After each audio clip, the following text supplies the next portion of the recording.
Okay, y'all, I finally got up and I'm moving. Unfortunately, this guy is he's cutting grass at the RV park.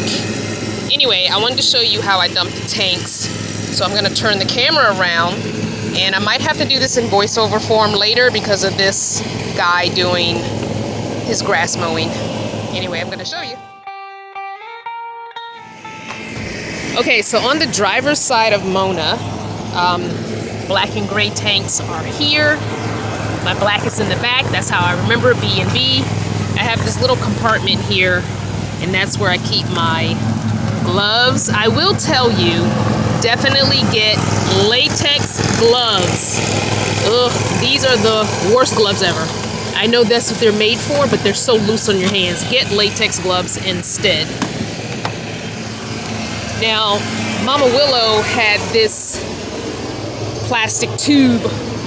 She had it down here on Mona, but it wasn't allowing me to open the back door, so I attached it with heavy-duty zip ties and a bungee to the ladder because I could still climb up the ladder. But this is where my hose is. So I have a hose there. Let me put my gloves on, and then I will pull out the hose. Okay, so this you can open either from the bottom here. You can open, or you can open from the top. I choose to open from the bottom because, one, I'm short, and it just makes it easier. The hose just kind of slides right out. You can see there it is. It just slides out for you. Now, I just have a 10-foot hose. I don't have the really long hose. I didn't think it was necessary to have anything longer. If I'm further away than 10 feet from the place where you dump, then I'll have an issue, obviously. But I don't think I'll ever be dumping these tanks very often. This could be one of the last times I dump it. So every dump station usually will have this kind of a cover, and you step on it or lift it to put your hose there. And then a lot of them will have a spigot to rinse out your hose after you're done. Some will, some won't.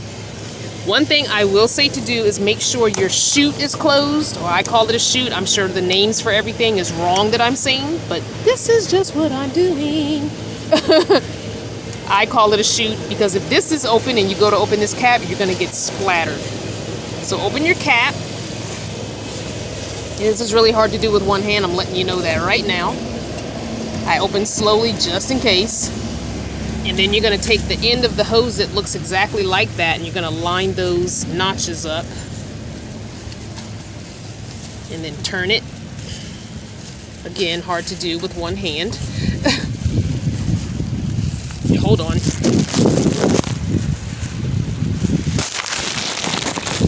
Alright, so I needed two hands to tighten that, because you want to make sure that's on really tight before you open this chute. And before you open that chute, you got to place this in there. Now, these are usually got some weight to them. They're metal, and they should, because you want it to, for me, in my opinion, you want it to sit on top of your plastic to hold it in place, because there's really no other way to hold that in place that I've figured out anyway. So you're going to lift that. You're going to put that in there. And then you're going to just sit that on top. And I still like to kind of hold it with my hand or my foot, just so when this stuff is gushing out of it, you don't have any issues. Now, as you can see, I have a kink, so I'm going to take this off and redo it. Let me take this off to straighten it out.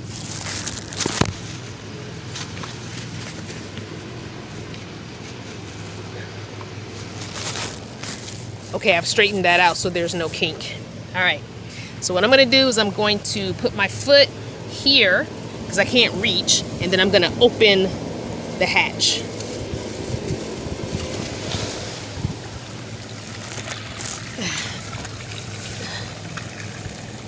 And as you can see, there goes all my blue water treatment stuff that I had put in the last time I dumped.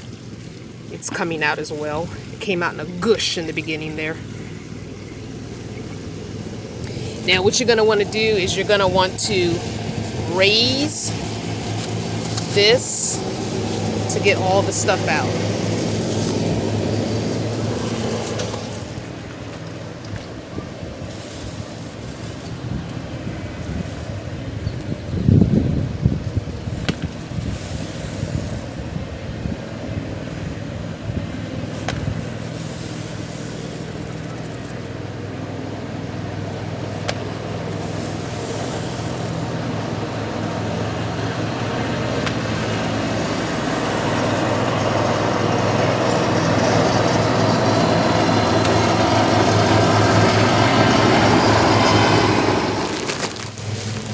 Now, once this is empty and you're pretty sure this is empty, then you can go ahead and close up your hatch and take this off, and then you want to rinse it with the water from the hose that they give you. Rinse it out as best as you can, because you don't want to store it with any gunk in there if possible. So I'm just going to make sure mine is completely empty. I think it is. I don't hear any more water rushing through.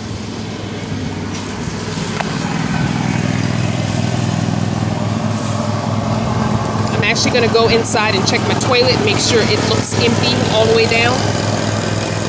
And then I'm going to rinse this hose. Okay, so tank is all dumped, and I'm sorry. I thought I was filming the end of that, and I wasn't.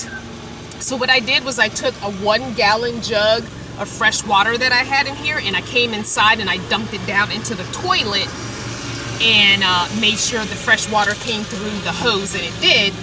Then when I put my hose back after letting it drip dry down into the sewer, I put it from the top. So what I do is I close that bottom portion where I took it out of, I open the top, and I just slide it down in there. Now there's a little bit of water dripping out of that cylinder just because I put the fresh water in. And just because you're always going to drip a little bit from your hose anyway, which is why I like to run that fresh water through it if possible.